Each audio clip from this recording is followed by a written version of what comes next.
Malamig ang panahon at walang magawa. For today's video po is gumawa tayo ng leche flan. Isang napaka-creamy na leche flan na worth i-share yung recipe po. Lagay ko lang muna po siya dyan sa lagayan. Naka-cover po siya ng plastic para po hindi matuluan. And most importante po is kailangan po naka-low fire lang siya. After 15 minutes po is i-test natin kung luto na. Pag wala na pong sumama dun sa tinidor, luto na po yan. So, tingnan nga natin ang final result. So, this is the final result po natin. And, napakasarap po ng recipe na to. Ang recipe po is 1 can evap, 1 can condense. Alaska po yung brand na ginamit ko.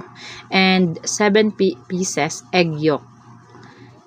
Kahit ano pong egg. Kami po kasi ang rami naming pato dito sa bahay. So, ito na po yung taste natin and napaka-creamy, napaka-sarap po ng recipe na ito.